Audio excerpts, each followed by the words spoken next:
बद्रीनाथ धाम में एक दीपक है जो बिना रुके 6 महीने तक जलता है। चलो आओ जानते हैं। भारत के उत्तर में ऊंचे ऊंचे हिमालय की गोद में एक ऐसा दिव्य स्थान है जहां पहुंचकर हर आत्मा को शांति मिलती है। यह है बद्रीनाथ धाम, भगवान विष्णु का शाश्वत निवास। यहाँ की हवा में ही आध्यात्मिकता घुल चुकी है, पर इस धाम में कुछ ऐसे रहस्य भी हैं जिन्हें देखकर विज्ञान भी सिर खुजाता रह जाता है। क्या आप जानते हैं, ये मंदिर 6 महीने के लिए बंद रहता है, पर इसके भीतर एक दीपक जलता रहता है। पहला और सबसे बड़ा रहस्य, हर साल भीषण ठंड और बर्फबारी के कारण बद्रीनाथ धाम के कपाट लगभग 6 महीने अक्टूबर, नवंबर से अप्रैल, मई के लिए बंद कर दिए जाते हैं। इन 6 महीनों में मंदिर पूरी तरह बर्फ से ढक जाता है और वहां कोई मानव उपस्थिति नहीं होती। पर जब 6 महीने बाद कपाट दोबारा खुलते हैं तो अंदर का दीपक वैसे ही जलता हुआ मिलता है जैसे उसे छोड़ा गया था। कैसे? इतनी भयंकर ठंड में बिना किसी की उपस्थिति के ये दीपक 6 महीने तक जलता रहता है। कौन इसमें तेल या बाती डालता है, ये आज भी एक अनसुलझा रहस्य है।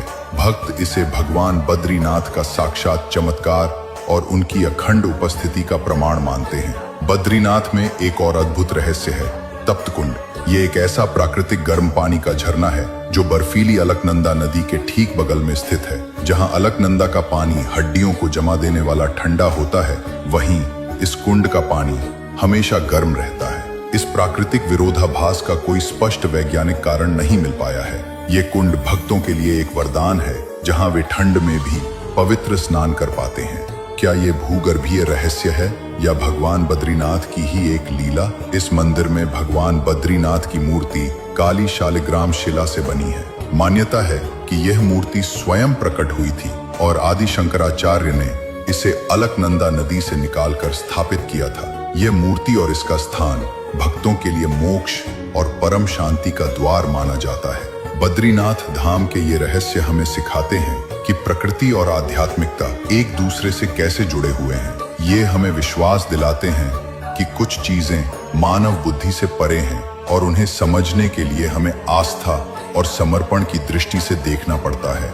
ये धाम हमें याद दिलाता है कि भगवान हर परिस्थिति में, हर मौसम में अपने भक्तों के लिए मौजूद रहते हैं, भले ही उनकी उपस्थिति अदृश्य क्यों न हो। इसलिए ध्यान में रखें, जहां हिमालय भी आरती गाता, जहां दीपक बिना तेल के भी जलता जाता, वो कोई स्थान नहीं, तप का प्रमाण है।